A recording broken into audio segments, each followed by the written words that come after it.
1986, en un pequeño pueblo olvidado por el tiempo y rodeado de colinas áridas, comenzó a circular un rumor que nunca llegó a ser escrito oficialmente en los archivos policiales, pero que aún hoy se susurra en voz baja entre los habitantes más viejos. Un rumor sobre una mujer que vivía en una casa desvencijada a las afueras, donde la hierba no crecía y ningún pájaro se atrevía a posarse en el tejado. Aquella mujer era conocida por su silencio y por evitar el trato con sus vecinos, pero nadie imaginaba que detrás de esas paredes se ocultaba un secreto tan perturbador que helaría la sangre de cualquier adulto. Se decía que en el sótano de esa casa vivía alguien más, alguien a quien nadie había visto jamás. Gritos apagados, golpes durante la noche y un hedor insoportable que se mezclaba con el aroma de humo y tierra mojada hacían creer que allí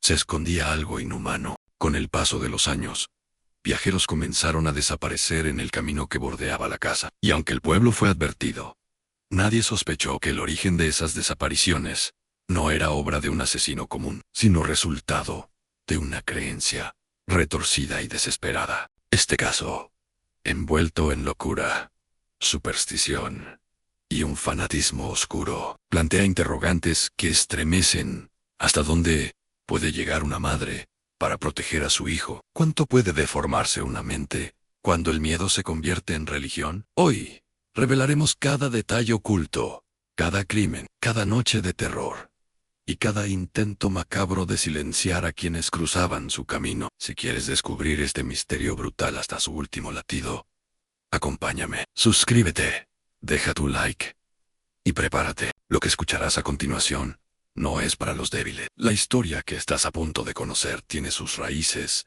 en una época en la que la superstición todavía gobernaba los pensamientos de muchos habitantes de los pueblos rurales. En 1986, en una región donde la religión y el miedo caminaban de la mano, una mujer llamada Aurelia vivía con el corazón dividido entre el amor maternal y el terror absoluto a lo que ella interpretaba como una señal demoníaca. Su hijo, nacido con evidentes problemas mentales y físicos, fue marcado desde el primer día como una aberración por quienes lo vieron. Aurelia, atrapada entre la culpa y la vergüenza, se convenció de que el niño no era simplemente diferente, sino portador de una maldición enviada por el mismo Satán. En lugar de buscar ayuda médica o apoyo, decidió ocultarlo del mundo, encerrándolo en el sótano de su hogar. Allí comenzó una espiral de locura, alimentada por la soledad, el aislamiento y su enfermiza interpretación de la fe, persuadida de que alimentar al supuesto engendro con carne humana apaciguaría al demonio y evitaría su furia. Aurelia transformó su vida en una pesadilla criminal que sacudió los cimientos del pueblo, aunque sus residentes nunca supieron, hasta demasiado tarde, la magnitud de la oscuridad que habitaba entre ellos. Aurelia Montenegro nació y creció en un pequeño pueblo agrícola, donde la tradición era ley, y cualquier desviación de ella era considerada una afrenta.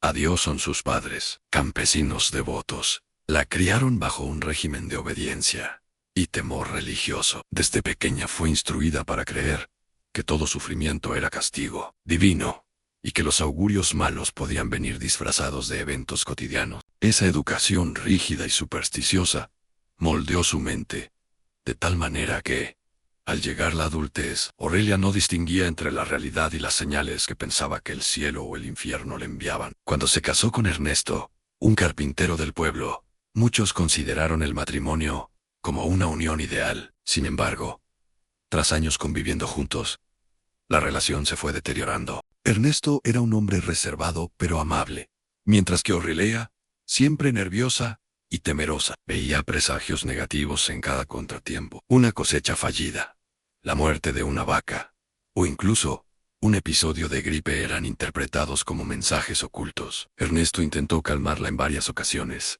pero ella profundizó cada vez más en la paranoia religiosa, convenciéndose de que algo oscuro acechaba a su familia. Cuando quedó embarazada, el pueblo celebró la noticia. No obstante, desde los primeros meses, Aurelia empezó a percibir el embarazo como un proceso tormentoso. Sufrió náuseas constantes, desmayos inesperados y pesadillas recurrentes. Soñaba con sombras que reptaban por las paredes de su habitación, con voces susurrantes que la llamaban por su nombre, y con manos frías que se posaban sobre su vientre. Su miedo se intensificó cuando un curandero ambulante, famoso por sus supersticiones y remedios, le dijo en una visita que había un velo oscuro sobre su niño. A partir de ese momento, Aurelia comenzó a obsesionarse con la idea de que su hijo no sería normal, como si ya estuviera destinado a nacer maldito. El día del parto, una tormenta azotó el pueblo. El viento rugía como si quisiera arrancar las tejas del techo,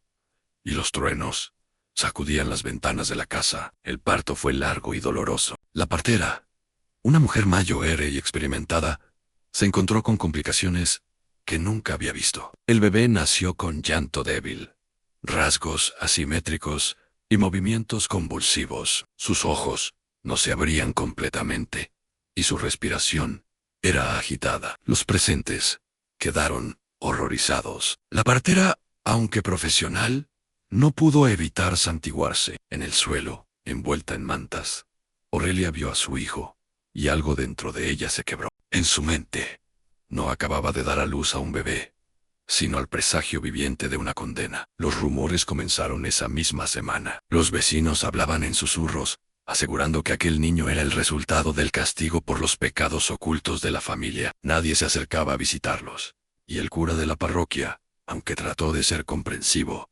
recomendó oraciones y penitencia. Aurelia empezó a aislarse aún más. Su esposo, Ernesto, trató de aceptar al niño, pero la presión social lo consumía. Con el tiempo, empezó a beber, buscando en el alcohol la evasión que no encontraba en su hogar. Lo que comenzó como una celebración del nacimiento se convirtió en un luto silencioso. El bebé, llamado Mateo, presentaba dificultades para comunicarse.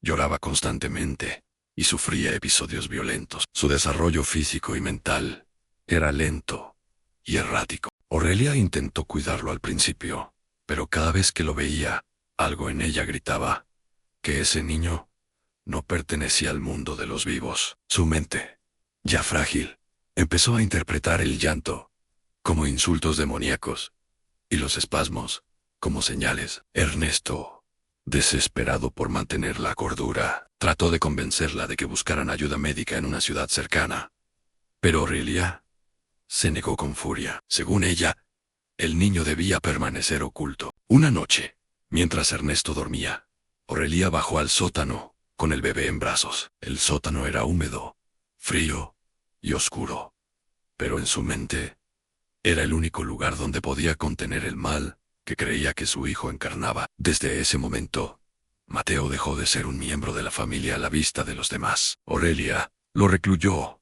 como si fuera un secreto que jamás debía ser revelado. El sótano se convirtió en su prisión y al mismo tiempo su mundo. Allí pasó los primeros años de su vida, alimentado con lo básico, privado de luz natural y del contacto humano más allá de su madre. Aurelia, completamente absorbida por sus delirios, empezó a interpretar cualquier accidente del pueblo como una advertencia de Satán, una tormenta que derribaba un árbol, o el incendio accidental en el granero de un vecino.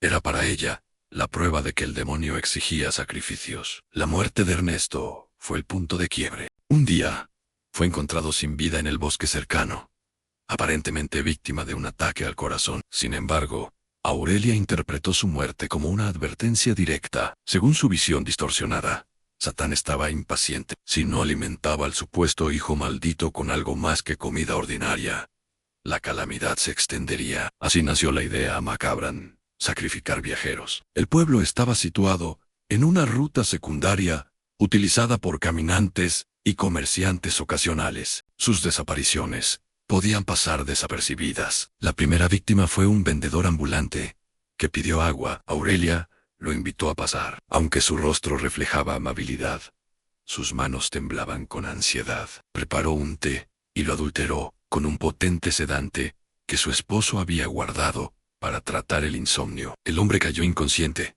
y ella, en un trance fanático, lo arrastró al sótano. Allí, con un cuchillo de cocina, cometió su primer asesinato. El sonido del metal desgarrando carne resonó en el lugar como una oración profana. Mateo, agazapado en un rincón, observó sin comprender del todo lo que ocurría. Aurelia creyó ver complacencia en sus ojos. Su mente, incapaz de distinguir entre realidad y locura, interpretó aquel gesto como aprobación demoníaca. Con el asesinato consumado, Aurelia alimentó a su hijo con trozos de carne humana. Para ella no era un acto de crueldad, sino un rito necesario. Cada vez que Mateo comía, Aurelia sentía que su misión se cumplía.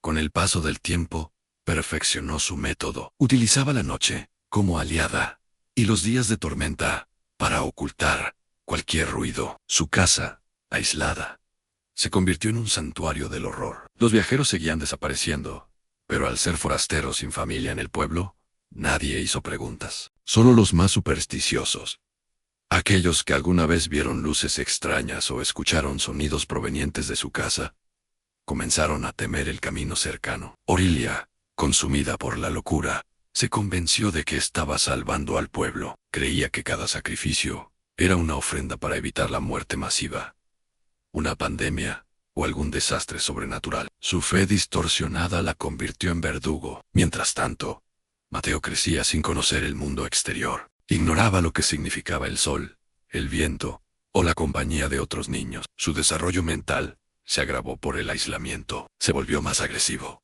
más primitivo, y cada vez que su madre bajaba con comida, gruñía como un animal. El pueblo, ajeno a la dimensión real de los crímenes, continuó con su vida. Los rumores sobre Aurelia siguieron circulando, pero la falta de pruebas silenciaba a quienes sospechaban. Nadie imaginaba que detrás de la puerta del sótano yacían huesos, sangre seca y el eco de los gritos ahogados de los condenados. La historia de Aurelia apenas comenzaba, y su legado de terror estaba lejos de terminar. Con el paso de los meses, la rutina macabra de Aurelia comenzó a asentarse, como si fuera una costumbre. Sin embargo, mientras ella encontraba consuelo en sus propios delirios, el pueblo empezó a percibir cambios inquietantes en su comportamiento. Aunque evitaba cualquier interacción social, en raras ocasiones, era vista comprando pan o sal. Su mirada estaba ausente, perdida en algún rincón de su mente, y cuando alguien intentaba conversar con ella, respondía con frases entrecortadas, como si temiera decir algo que desencadenara una tragedia divina. Los habitantes más viejos se fijaron especialmente en su apariencia física: ojeras profundas, manos temblorosas, cabello desarreglado y piel pálida. Esas señales, sumadas al aislamiento, encendieron rumores más fuertes. Algunos decían que Aurelia practicaba ritos oscuros en la noche. Otros aseguraban que había enloquecido tras la muerte de su esposo. Nadie mencionaba directamente a Mateo, porque casi nadie sabía de su existencia. Sin embargo, las pocas personas que recordaban haber visto al niño recién nacido comentaban en voz baja que jamás lo habían vuelto a ver. Esa ausencia alimentaba una teoría que rondaba en el aire, como un espectro en que Aurelia lo había matado, en secreto, o lo había entregado a alguna fuerza demoníaca. Los primeros indicios de desapariciones comenzaron a gestarse cuando dos caminantes, un padre y su hijo adolescente, nunca llegaron a su destino. Eran comerciantes temporales que recorrían pueblos pequeños ofreciendo mercancías. Fueron vistos por última vez preguntando por el camino en la taberna. Nadie supo más de ellos. Al principio, la gente asumió que se habían extraviado o que habían sido víctimas de ladrones en la ruta. Era común que los viajeros enfrentaran peligros en caminos rurales. Pero las coincidencias aumentaron cuando, a las pocas semanas, otro hombre desapareció, y luego otro. Las autoridades locales no tenían capacidad ni interés real en investigar, ya que casi nunca recibían denuncias formales. Sin embargo, el cura del pueblo, el padre Elías, empezó a inquietarse. Había escuchado algunas confesiones susurradas sobre luces encendidas en horas extrañas en la casa de Aurelia, y ruidos metálicos, similares a golpes o arrastres, provenientes del subsuelo. También se hablaba de un hedor a carne quemada o en descomposición durante ciertas noches. Movido por la sospecha, el padre Elías decidió visitar a Aurelia bajo el pretexto de ofrecerle apoyo espiritual. El día que tocó la puerta, Aurelia tardó en responder, y cuando lo hizo, su voz era apenas un murmullo. Detrás de ella, La casa estaba en penumbra. El cura percibió un aroma extraño, pero no logró identificarlo. Intentó convencerla de asistir a misa, alegando que la comunidad la extrañaba. Aurelia lo miró con ojos enrojecidos y respondió que Dios ya no tenía cabida en su hogar. Palabras que estremecieron al sacerdote. Tras esa visita, el padre Elías empezó a observar la casa desde lejos. Notó que Aurelia salía mayormente de noche, y no para caminar o buscar aire fresco, sino con sacos que parecía cargar con dificultad, como si transportara peso. Nadie lo sabía aún, pero en esos sacos llevaba restos que no podían quedarse en el sótano: huesos, ropas ensangrentadas, objetos personales. Los enterraba en zonas remotas del bosque o los arrojaba en barrancos, pero incluso con esas precauciones, la naturaleza comenzó a revelar el horror oculto. Animales carroñeros aparecían con restos humanos en sus fauces, y huesos dispersos eran hallados en la maleza. Los agricultores pensaron que se trataba de cadáveres antiguos o víctimas de ladrones, pero no profundizaron. Mientras tanto, en el sótano, la situación se volvía más insostenible. Mateo ya era un adolescente. Su cuerpo estaba marcado por cicatrices autoinfligidas. Su mente, deteriorada por el aislamiento, lo había llevado a desarrollar comportamientos animales. Caminaba en 4 patas, gruñía, mordía y atacaba cualquier objeto extraño.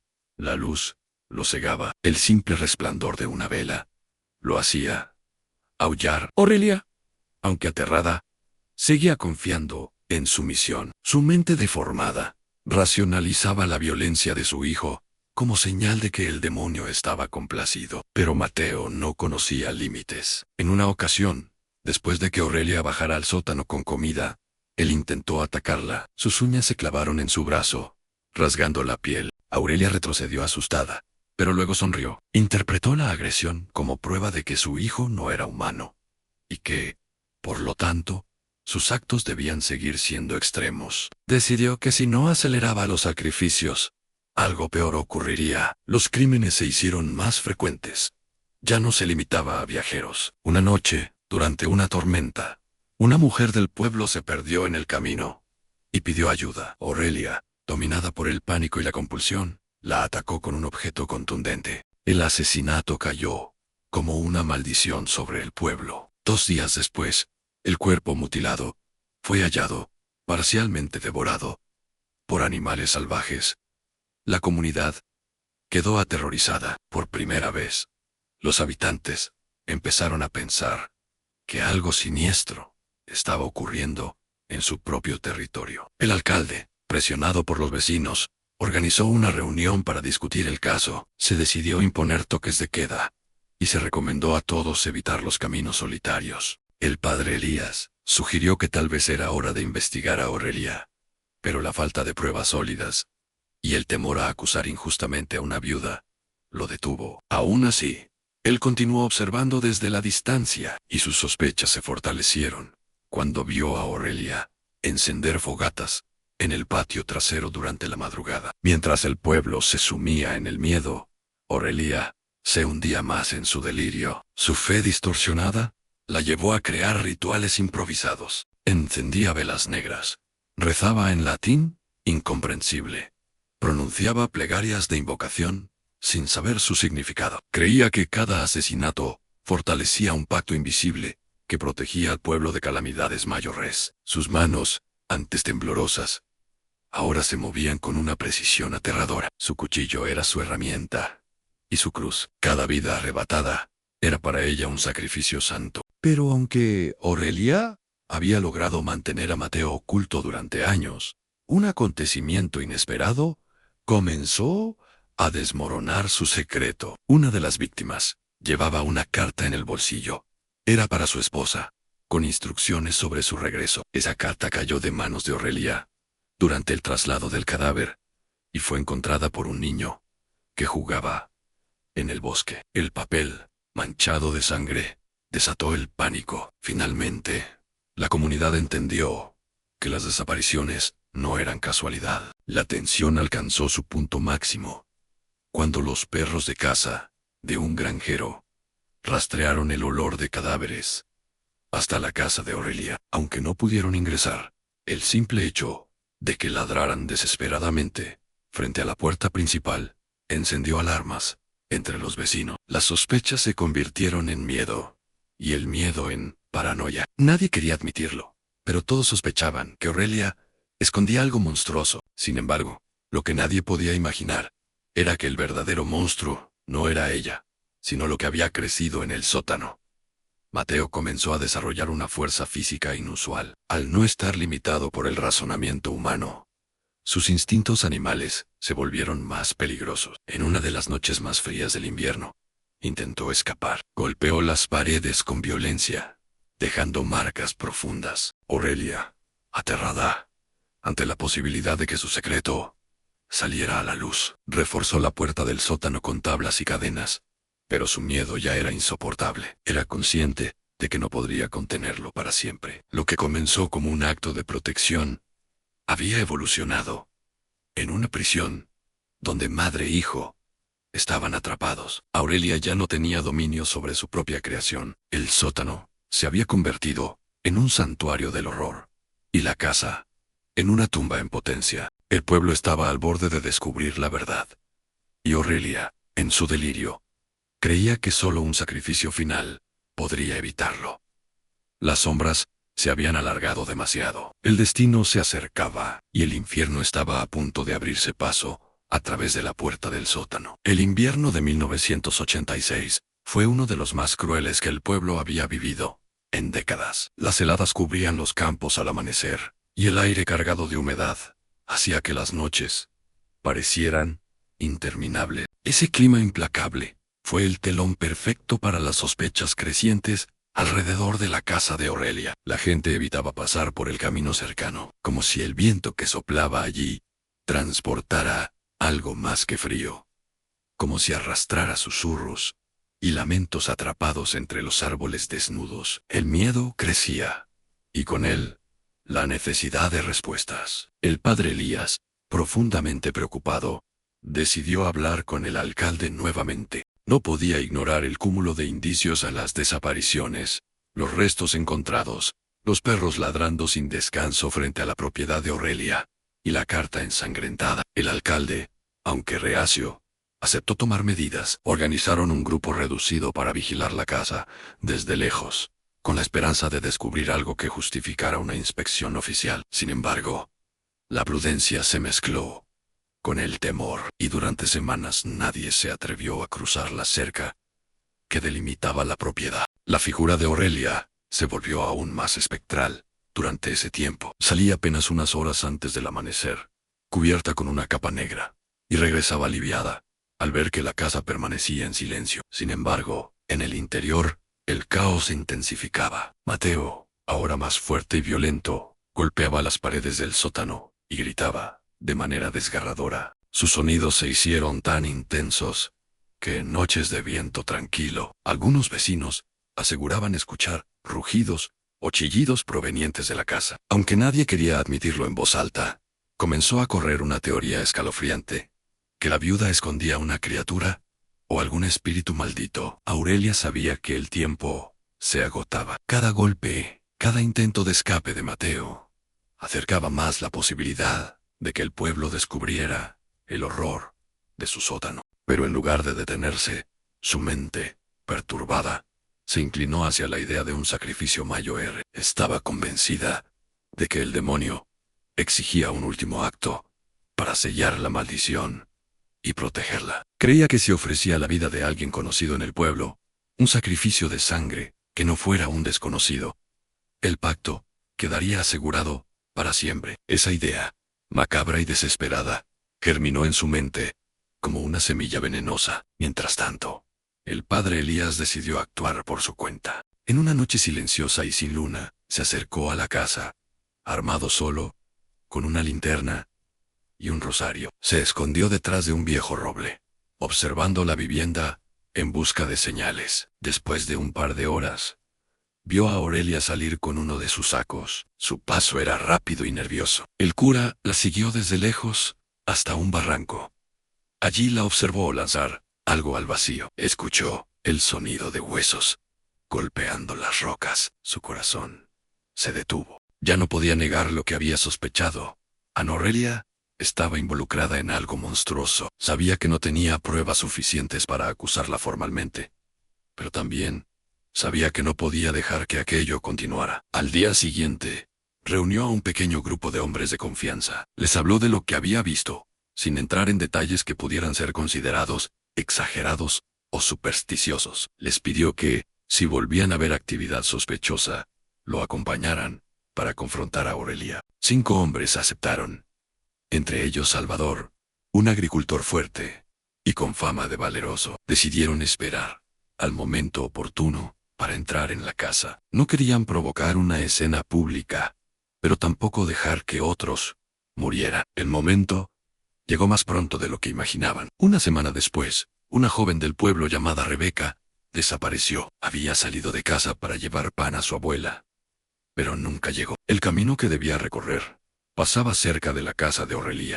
La comunidad, desesperada, organizó una búsqueda desesperada. Durante el rastrillaje, uno de los perros de salvamento comenzó a ladrar frenéticamente cerca de la cerca de la casa. El alcalde, obligado por la situación, convocó a la guardia local para investigar. Cuando llegaron, Aurelia estaba en la puerta, completamente inmóvil, como si los hubiera estado esperando. Su expresión era extraña.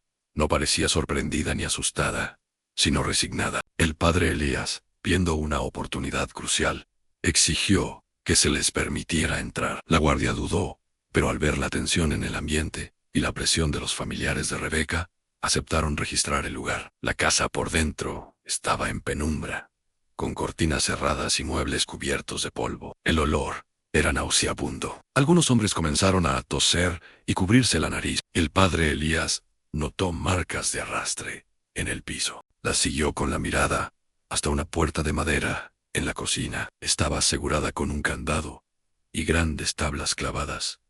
Apresuradamente, el alcalde ordenó que la puerta fuera abierta.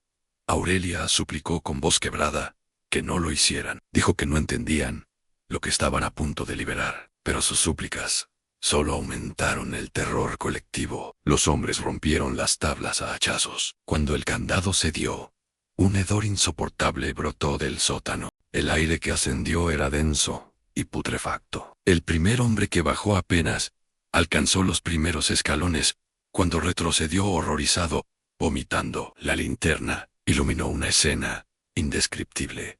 Huesos amontonados, algunos aún con carne adherida, restos de ropa rasgada y ensangrentada, herramientas oxidadas y manchadas. Y allí, en un rincón, encorvado, con la piel pálida, los ojos enrojecidos y los dientes afilados, estaba Mateo. No era un niño, no era un joven, era una sombra deformada de lo humano. Su cuerpo, marcado por heridas y cicatrices, tenía la apariencia de un sobreviviente de un infierno personal. Cuando la luz lo tocó, gruñó con furia y se abalanzó hacia las escaleras con una velocidad animal. Los hombres gritaron, algunos retrocedieron, otros sacaron armas improvisadas. El padre Elías se quedó paralizado, con el corazón palpitando en su garganta. Aurelia gritó el nombre de su hijo. Sus ojos se llenaron de lágrimas. En un intento desesperado, se arrodilló y extendió los brazos. Mateo se detuvo unos segundos, como si reconociera la voz, pero el ruido, la luz y el pánico lo descontrolaron. Golpeó con fuerza uno de los escalones, rompiéndolo, e intentó huir del sótano. Los hombres, impulsados por el miedo, se defendieron. Salvador, aterrorizado, lanzó un golpe con una barra de metal, impactando a Mateo en la cabeza. El sonido fue seco y brutal. Mateo cayó al suelo, inmóvil. El silencio que siguió fue más devastador que los gritos. Aurelia cayó junto al cuerpo de su hijo, llorando desconsoladamente. Intentó cubrirlo con sus manos, suplicando que lo dejaran en paz. Sus palabras eran incomprensibles, mezcladas con sollozos y rezos en latín. El padre Elías, con lágrimas en los ojos, se acercó a ella. Quiso tocar su hombro, pero se detuvo. No sabía si debía consolarla o condenarla. Algunos hombres comenzaron a inspeccionar el sótano más a fondo. Encontraron restos que confirmaban sus peores temores a cadáveres mutilados, huesos limpios, ropas reconocibles, entre ellos, un pañuelo bordado con las iniciales de Rebeca. El horror era indescriptible. El alcalde, pálido como un muerto, ordenó que la casa fuera acordonada y que nadie más entrara. Quiso llamar refuerzos de una ciudad cercana, pero el padre Elías lo detuvo. Sugirió que debían manejar la situación con sigilo, para evitar el escándalo público. Aurelia fue arrestada y llevada a la iglesia, donde permaneció bajo vigilancia, mientras se decidía su destino. Durante las horas siguientes, los vecinos se congregaron frente al templo, buscando respuestas. El padre Elías, cargado de culpa, intentó explicar la situación, sin entrar en detalles macabros, pero los rumores ya eran más fuertes que cualquier palabra. El pueblo entero explotó en miedo y odio.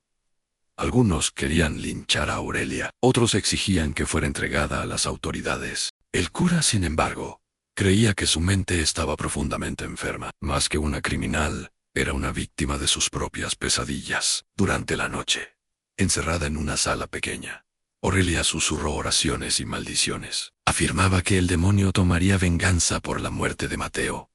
Anjuraba que todo el pueblo pagaría por lo ocurrido. Sus palabras, cargadas de delirio, resonaban como un eco infernal. El padre Elías, sentado fuera de la sala, no pudo evitar estremecerse, aunque sabía que eran desvaríos. Una parte de él temía que la oscuridad que había dominado a Aurelia hubiera dejado huellas en el pueblo. Al amanecer, decidieron llevarla a una institución psiquiátrica distante, pero antes de partir, pidió ver a su hijo una última vez. Su petición fue negada. Entre gritos y llanto, fue trasladada. El pueblo, en silencio, vio cómo se alejaba. Algunos respiraron aliviados, otros sintieron el peso del horror, aún presente, porque aunque la casa estaba sellada y el sótano revelado, aún quedaban preguntas sin respuesta. ¿Cuántas víctimas hubo realmente? ¿Había actuado sola? ¿O alguien la ayudó en algún momento? Pero la pregunta más inquietante quedó suspendida en el aire. ¿Qué hubiera pasado si el pueblo nunca hubiera descubierto el sótano? Con cada desaparición, la tensión en el pueblo crecía de forma casi palpable. El mercado, antes ruidoso y lleno de conversaciones triviales, se convertía en un escenario de miradas esquivas y silencios incómodos. Los nombres de los viajeros perdidos eran repetidos con un tono que mezclaba dolor con pánico. Y los niños, antes libres para jugar por los caminos, ahora eran vigilados con recelo. Nunca antes, una comunidad tan pequeña había sentido la presencia de un peligro invisible, que parecía moverse entre ellos sin ser visto, sin dejar huellas, como si el propio viento se lo tragara. Las autoridades locales, aunque rudimentarias, no podían ignorar más la situación. El comisario Sergio Aranda, un hombre de manos ásperas y mirada cansada, tomó el caso con la seriedad que merecía. Él no era como los demás, no creía en supersticiones, ni en demonios, ni en maldiciones. Había servido, en la capital, años atrás, durante su juventud, donde había aprendido a identificar patrones, mentiras y detalles ocultos. Su traslado al pueblo había sido voluntario, buscando paz, tras una vida marcada por la violencia. Nunca imaginó que terminaría enfrentándose a una oscuridad distinta, no la de los hombres armados que conoció, sino la de una locura silenciosa y devota. El comisario comenzó su investigación, revisando los últimos lugares donde los viajeros habían sido vistos, interrogando a comerciantes, posaderos y vecinos. Y aunque nadie mencionaba a Aurelia directamente, un hecho llamó su atención. Todos los desaparecidos habían pasado por el camino que bordeaba su casa, nada más en un simple detalle. Pero en la mente de un investigador con experiencia, los detalles mínimos son semillas. Sergio no actuó de inmediato. Observó primero, desde lejos. Pasaba por delante de la casa, simulando un simple paseo. Notó la falta de movimiento, el jardín seco, las ventanas permanentemente cerradas, y sobre todo, percibió un olor tenue, pero persistente, como humedad mezclada con hierro. Ese olor que él, a diferencia del resto del pueblo, reconocía, sin necesidad de explicaciones. Olor a sangre. Mientras la autoridad trabajaba en silencio, el pueblo se sumía en histeria colectiva. Rumores sobre brujas, pactos y demonios se expandieron con rapidez. Y aunque nadie tenía pruebas, la paranoia crecía como marea. En una comunidad donde la fe dominaba la razón, cualquier explicación sobrenatural tenía más fuerza que una evidencia racional. Y en ese ambiente, las sospechas comenzaron a apuntar a figuras que se alejaban de la norma: los solitarios, los callados, los distintos. Aurelia, aunque invisible para muchos, encajaba perfectamente en ese perfil. Lo que nadie sabía era cómo el miedo funcionaba en la mente de Aurelia. Cada desaparición aumentaba su sentido de poder, pero también su paranoia. Aunque creía estar cumpliendo con un mandato infernal, comenzó a sospechar que la policía la observaba. El silencio del pueblo, que antes le resultaba cómodo, se convirtió en amenaza. Veía sombras donde no las había. Interpretaba los pasos en el exterior como vigilancia. Su mente, fragmentada por años de culpa y fanatismo, empezó a deteriorarse aún más. Su hijo también se transformaba. El encierro permanente lo había convertido en una criatura casi salvaje. Su piel era pálida, su espalda encorvada, sus manos fuertes pero temblorosas. Ya no hablaba de manera coherente. Su mundo se reducía al sótano y a la figura de su madre. Aprendió a depender de ella para todo, pero también comenzó a experimentar impulsos violentos. Las reacciones de Aurelia, quien lo veía como una mezcla de víctima y demonio, fluctuaban entre la ternura enferma y el terror absoluto. A veces lo abrazaba, acariciando su espalda, como una madre humana. Otras veces retrocedía, convencida de que el mal latía en sus venas. Por primera vez, en ese período de máxima tensión, Aurelia consideró la posibilidad de cometer un error. Temía que los sacrificios no fueran suficientes. Temía que Satanás exigiera más, y temía que su hijo, si el hambre lo dominaba, escapara y fuera visto. Ese miedo la llevó a cometer actos aún más extremos. No solo seleccionaba a los viajeros, empezó a vigilar a los propios habitantes cuando caminaban solos por la noche. El límite que había impuesto, solo forasteros, comenzó a resquebrajarse. La presión, la sospecha y el fanatismo la empujaban hacia un abismo más profundo. Mientras tanto, el comisario Aranda reunió pruebas suficientes para justificar una búsqueda más directa. No tenía una orden formal, las leyes del pueblo eran laxas, pero sí tenía algo más pesado: a la responsabilidad moral. El día que decidió acercarse a la casa de Aurelia, fue también el día en que la locura de ella alcanzó su punto máximo. Sergio llamó a la puerta. Aurelia, al escuchar el golpe, sintió como el mundo se tambaleaba. La voz del comisario llegó a sus oídos como un susurro del infierno. Ella no abrió. Fingió no estar. Pero el comisario no se marchó. Caminó alrededor de la casa, observando, escuchó, y fue allí, junto a la entrada al sótano, cuando notó algo casi imperceptible: un rastro de sangre seca en el borde inferior de la puerta. Ese detalle, esa línea delgada y oscura, hizo que el corazón del comisario acelerara, pero no actuó de inmediato. Se marchó con calma, sabiendo que cualquier paso precipitado podía ser fatal. No quería enfrentarse a alguien que quizás fuese un asesino sin confirmar, pero tampoco quería alertarlo. Aurelia, sin embargo, interpretó la visita de otra manera. Para ella, no fue un policía quien llamó, sino una advertencia del propio diablo. Las paredes de su mundo se derrumbaban. Comprendió que no podía sostener el engaño para siempre. La idea de huir cruzó su mente, pero no podía abandonar a su hijo, no podía entregarlo, no podía permitir que el pueblo lo viera. Así, la única opción que su mente trastornada aceptó fue una aún más oscura: la eliminación de cualquier amenaza. Esa noche, Aurelia permaneció despierta, en vela, con las manos manchadas de barro y sangre, escuchando la respiración pesada de su hijo desde el sótano. Afuera, el viento soplaba entre los árboles, como si arrastrara lamento. Sabía que la caída era inevitable, pero creyó que todavía podía ganar tiempo, que podía satisfacer al demonio una vez más, que podía silenciar la sospecha. Y entonces tomó una decisión deplorable que sellaría su destino: atacaría antes de ser atacada, porque en su mente enferma, la maldición no debía ser revelada.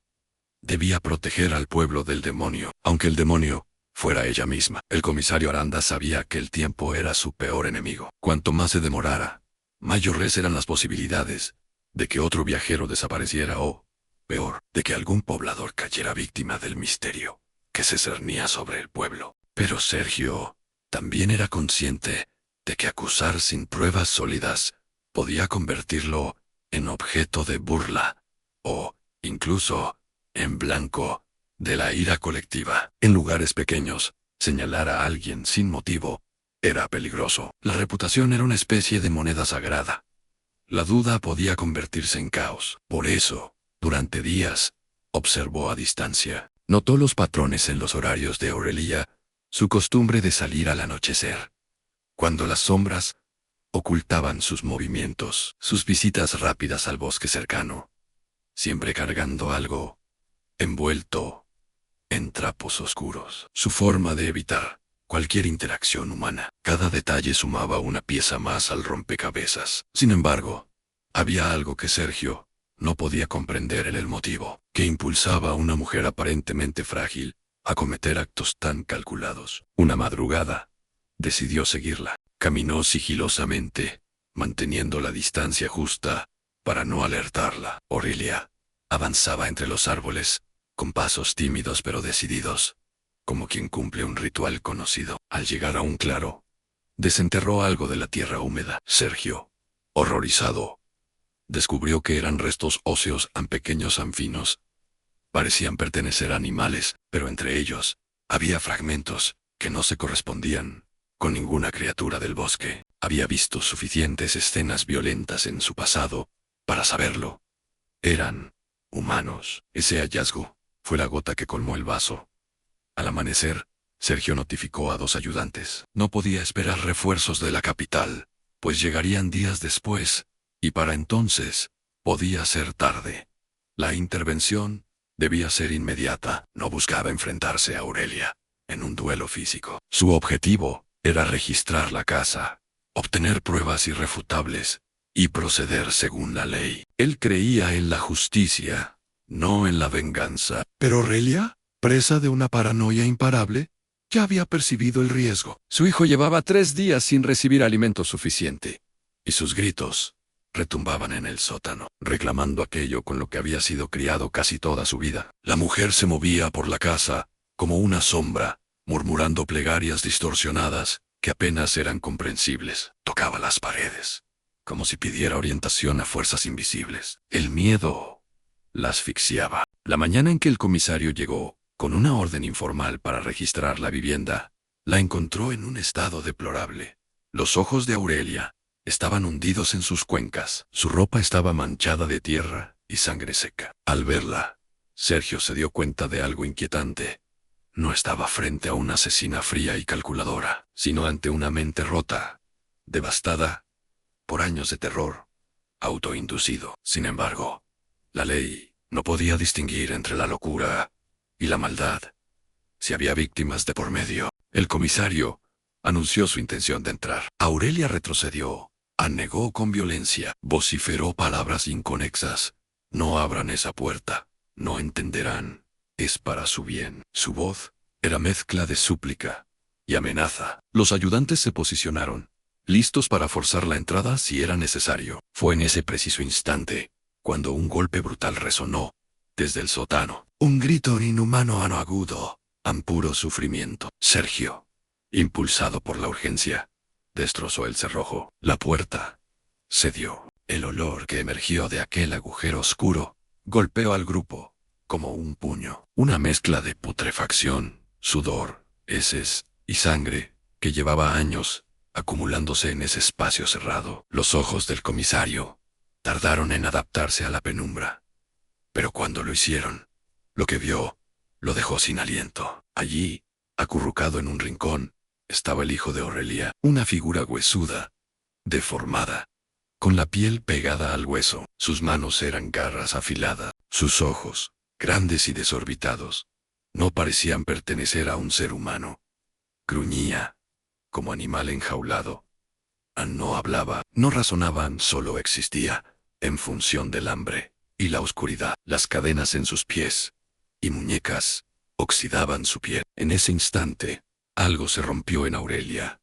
Las palabras no le salieron. Se arrodilló, llorando. Gritó que no miraran, que no lo juzgaran, que lo hiciera por amor. Dijo que si no hubiera actuado así, el diablo habría destruido el pueblo. Confesó asesinatos. Habló de ofrendas, de pactos, de señales. Era un torrente de locura desbordada, sin filtro ni lógica. El comisario, aunque conmovido, sabía que estaba frente a un crimen indescriptible, uno que no podía ser ocultado ni perdonado. Los ayudantes bajaron al sótano, aunque con náuseas. Cuando intentaron acercarse al muchacho, este reaccionó con violencia. Su fuerza, alimentada por el instinto y el terror, era sorprendente. Lanzó mordidas, arañazos, golpes. Durante minutos, la escena fue una batalla entre la humanidad y la brutalidad que aquella madre había alimentado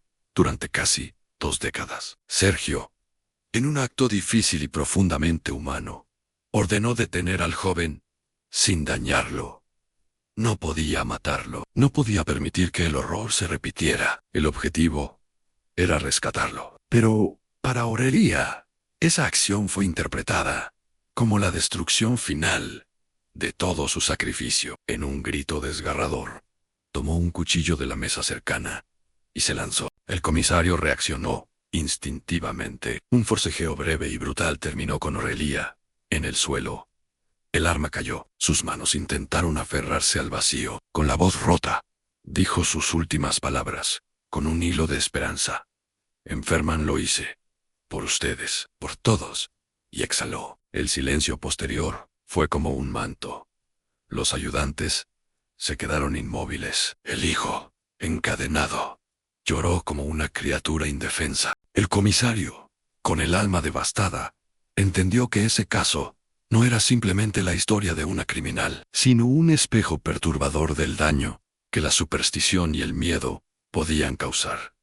El pueblo jamás volvió a ser el mismo. Cuando se conocieron los detalles, algunos exigieron quemar la casa, otros culparon al diablo, otros a la iglesia, pero nadie asumió responsabilidad. Nadie aceptó que el aislamiento, la ignorancia y el abandono habían convertido a esa mujer en un monstruo y a su hijo en una víctima irreparable. El sótano fue clausurado, el muchacho trasladado a la capital y Aurelia, sin vida, quedó como símbolo de tragedia. No una maldición del infierno, sino de la mente humana. Con el paso de los años, el caso de Aurelia dejó de ser simplemente una historia macabra para convertirse en una advertencia. En el pueblo, los más ancianos aún recuerdan el eco de los susurros, las desapariciones y la sombra que cayó sobre la comunidad. Sin embargo, lo que más perdura no es el horror de los asesinatos, sino la reflexión que dejó. Aurelia no nació monstruo, fue moldeada por el miedo, la ignorancia y la superstición. Su hijo, señalado como maldito desde el primer día, fue privado de su humanidad. Ambos fueron víctimas de un entorno que reemplazó el conocimiento con dogmas y el apoyo con aislamiento. Esa casa en las afueras permanece abandonada. El sótano fue sellado, pero muchos aseguran que el silencio allí adentro pesa más que cualquier grito. No quedan restos visibles de los crímenes, pero la memoria colectiva sigue marcada. Algunos visitantes curiosos se acercan, atraídos por la leyenda. Otros evitan el lugar, temerosos de despertar viejos fantasmas. Y aunque la historia parece haber encontrado su final, su impacto nunca desapareció. Porque, al final, el verdadero terror no fue el sótano, ni la carne humana, ni los sacrificios. Fue la certeza de que el miedo puede transformar a una madre en asesina y a un inocente en monstruo. Ese es el legado de Aurelia, una advertencia de lo que puede ocurrir cuando el fanatismo eclipsa la razón. Si quieres más relatos como este, llenos de misterio e investigaciones profundas, suscríbete al canal, deja tu like y activa las notificaciones. Hay muchas historias más esperando ser descubiertas en la oscuridad.